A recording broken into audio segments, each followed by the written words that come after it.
So the nice thing I'll say first off is that LSAC has released nearly 100 old official LSAT administered exams in the past. So you have about 400 games you can practice on. So the way that you know how to diagram something is because you've seen many, many games previously. There's ordering, there's grouping, there's combinations of both. There's some curveballs out there, but I wouldn't worry too much about all the intricacies of all the subtypes. Just think broad strokes, ordering, grouping, combinations, and then miscellaneous.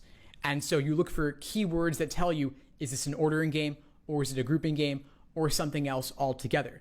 The second thing I would say is if you're at a total loss for what to do, look at the first question of the game. LSAC actually gives you what I call an orientation question, kind of a warm-up, where they actually show you how they're thinking about the scenarios and how they lay them out. So look at that and just copy it for yourself. If you're in that position, just skip it, come back to it later. On the flip side, if it's the fourth game, again, that orientation question will be a good warm-up for you. And remember that even if it looks unfamiliar at first glance or looks like it's something totally new at first glance, there really is nothing new under the sun on the LSAT. They're actually kind of lazy in a way, and they keep reusing old stuff, just dressing it up differently. And so if you want to avoid being in that situation where you're kind of at a loss for what to do, go back and do all the old curveball tough games from the past.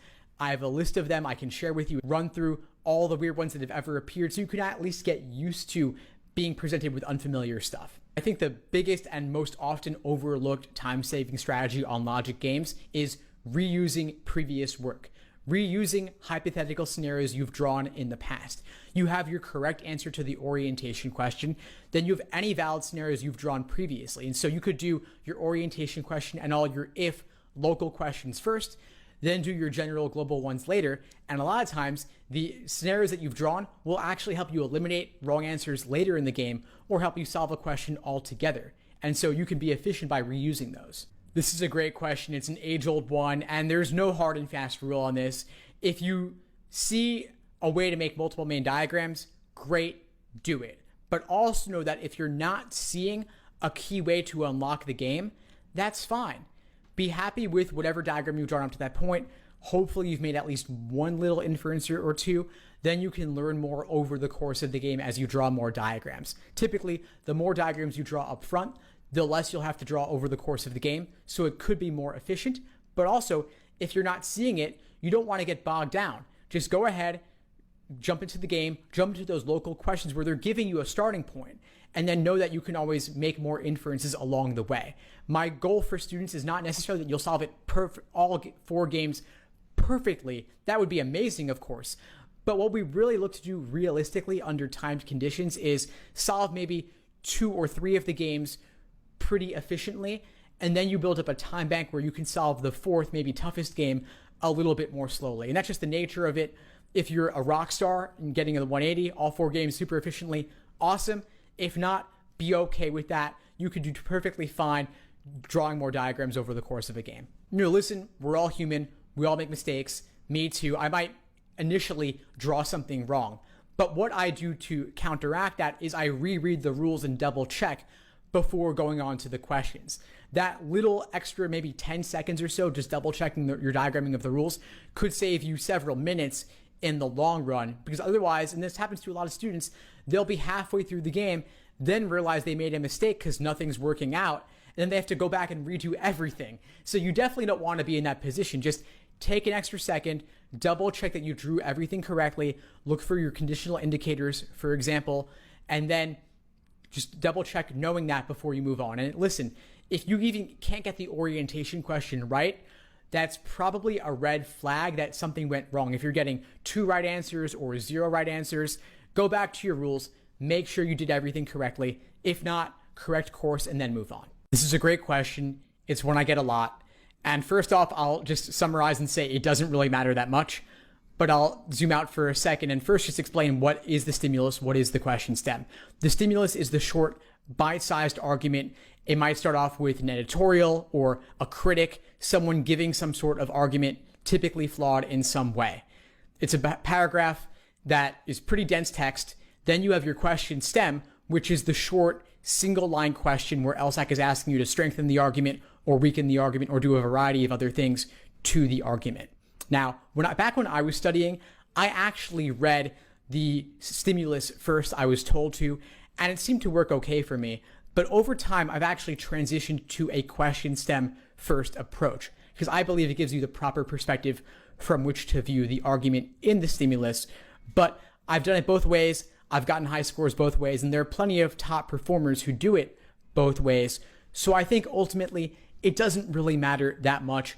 Do what works for you. If one way isn't working, switch it up and see if that changes anything.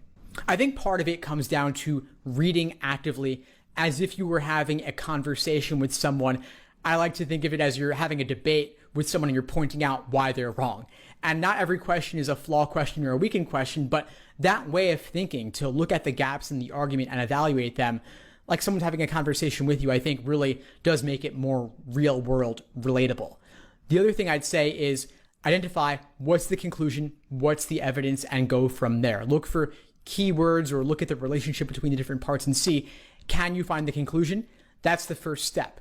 If then find the evidence, then look at the gap, then of course the question stem will tell you what you want to be doing, and that can lead you to start making predictions. You can definitely skip questions on the LSAT and come back to them at the end. You're not obligated to do everything in the order given. Personally, on logical reasoning, I might flag 4 or 5 questions just to come back to later because I don't want to deal with them in the moment. Maybe it's a tough science topic question. Maybe it's a lengthy parallel reasoning question. Whatever it might be, whatever you don't like, skip it, come back to it at the end. Everything's worth the same, so there's no reason to get bogged down in something difficult. If you're coming back at the end, the nice thing about that to start off with is that you have a fresh perspective. You've gotten all the other questions under your belt, so you do have a certain level of security knowing that at least you finished this section and these questions are the toughest ones anyway, so at least you've tackled everything else. But at this point, that fresh perspective could, maybe not for every single question, of course, but let you see the question in a new light in some way. Maybe some keyword will stand out to you that didn't previously stand out to you. And if not, hey, it's okay. You can get a few wrong and still get a top score. There's not really a one size fits all because part of it depends on your aptitude and your goals. I will say that for anyone reasonably aiming for a 165 or above, I would encourage them to try and tackle the first 10 questions in about 10 to 12 minutes. This lets you build up a time bank where if you flag 4 tough questions, you will have about 5 minutes at the end to come back to them later. And actually, speaking of the digital LSAT, I think that the biggest impact there is that you actually gain time because you used to have to bubble in with the number 2 pencil all those little ovals for 25 questions or 26 questions in a section. Now with one tap of the stylus or one touch of your finger, you can bubble it in instantly. So that's probably giving you another minute or two to add to your time bank for coming back later. But overall, that's my general pacing recommendation. I wouldn't go into more depth on it than that or else you'll drive yourself crazy. But I guess the other thing I would say is don't individually time single questions. Like don't time one LR question to a minute and a half or so because every question is of a different difficulty and the questions really only make sense for timing anyway in the context of the entire section. It's not easy to learn to read faster. You've been reading your whole life at this point, and so you're not going to totally reorient your entire reading ability. But there are some tricks you can use to read faster. First off, I want to say use phrasereader.com. Phrasereader.com, great tool. And I'll put the link below this video. What it lets you do is copy paste in text from anywhere and display it to yourself at different reading speeds. So you could use The Economist, you could use Scientific American, or if you have the PDFs, you could use actual LSAT questions too. Just copy them in and display them at 200 words per minute, 300 words per minute. Kind of place yourself on this reading comp treadmill to get faster. That's one thing you could do. That's kind of like a speed reading hack sort of thing. Maybe it works for you, maybe it doesn't. If not, I've got something else for you too, which is just when you're looking at the passage, dumb it down for yourself. They are so great at over-complexifying everything. Even things like I saw one reading comp passage they took from a New York Times article and they boringified it. Like they made it more boring for the LSAT specifically. And so if you can remove some of those layers by focusing on the basics, what are the major viewpoints and almost like caricaturing them for yourself, like old versus new, or subjectivism versus objectivism, or conservative versus liberal. whatever it may be. If you can just paint with a broad brush and put the different groups into a couple of major camps, it'll be much easier to relate to it, and then you'll get through it faster. I totally get where you're coming from. I honestly don't like the science ones either, but what I do is, again, I dumb it down. So let's say you have, like, previously people used to think about a certain topic this way.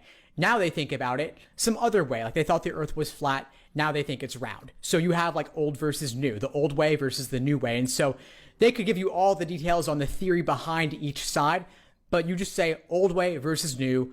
You could have wrong versus right, or outdated versus updated, or what the author disagrees with versus what they agree with. And there's going to be lots of details and theory and technical terminology. Skip all of that. When you see details, speed up. When you see articulations of major viewpoints, slow down and read more thoroughly. The details you can always come back to later, but my aim for my students is to get through the passage in maybe 2.5, 3 minutes max, so that you have enough time for the questions later. If you're going pretty slow and you can't speak, maybe you're going to spend 4 minutes or 5 minutes reading the passage, I'd say definitely don't spend any more than 4, or else you'll have like 30 seconds per question or something, which isn't really enough. So what you might want to do is take the approach, and this of course is limiting your score to some extent, but let's say you're not looking to break 160, you're looking to go to a middle of the road law school, which is fine if that's your goal. You might consider only doing 3 passages so that you have more time to go into them in more depth. If you do 3 passages only, then you have closer to 12 minutes per passage, which might still be okay then if you're spending 4 or 5 minutes on your initial read. Or if you're super slow and you think you might have ADHD, then consider applying for testing accommodations, which could give you extra time, because then if you get time and a half or double time, then you'll have plenty of time to slow down and read more thoroughly. Great question. And I think the biggest mistake students make on reading comp is doing the questions in the order given. You should not do them in the order that they're given to you simply because that's how they're laid out. There are 3 different types of major reading comprehension questions, and I would do them in the following order. Do all the general global ones first, like what's the main idea, what's the primary purpose, what's the tone of the passage, what's the author's opinion. Do those first. They're the general, knock them out. And if you can't walk away from the passage with the main idea, then you should probably go back and get the main idea, because you need that to unlock everything else for yourself. Next, you have the local detail-oriented questions. They'll give you a key term to look for, and they'll highlight it for you on the digital LSAT on the screen for you, so you can immediately jump there. They might give you a paragraph reference, and so you could jump there, or they might just ask you a random detail. Do those next. Then lastly, I would do the more inferential questions that require reading between the lines. What would the author be most likely to agree with? Or the questions that are more similar to parallel reasoning, like analogies or strengthen or weaken. But do them in that order, which is really, again, easy to hard, and you can build your understanding as you go. For the harder questions, you may have to go back for it. There's no way around it. Those are the details that I actually recommend skimming earlier, so that at least you can get the main idea, extract that, and knock out the general questions. The inferential questions that require reading between the lines, those are the hardest, and they're only worth tackling after everything else. And they might require a level of detail where going back would be valuable, and that's okay. It's okay to go back to the passage. That's why they let you keep looking at it while you're doing every single question if you want to. But I'd say that ultimately, these parallel questions, save them for last. They are going to require more time, and since everything's worth the same, there's no reason to spend an inordinate amount of time on them. Great question. On the digital LSAT, LSAT has given you some tools for highlighting and underlining. So these annotation tools, definitely play around with them. They're on familiar.lsac.org. You can test them out and see how they work for you.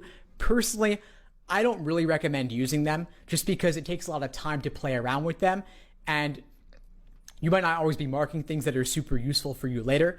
But what you could do is articulate for yourself the main idea or the major viewpoint, or if there's 2 or 3 major viewpoints, just articulate them for yourself in a key phrase or a key sentence and write that on your scratch paper on the side, so at least you can refer back to it over the course of the passage. But I really wouldn't do anything more than that. Thanks for tuning into the show. Please subscribe if you haven't done so already to be notified of new episodes as I release them, and feel free to reach out if you need anything at all as you move forward with your prep. I'm happy to help however I can. In the meantime, I wish you all the best and take care.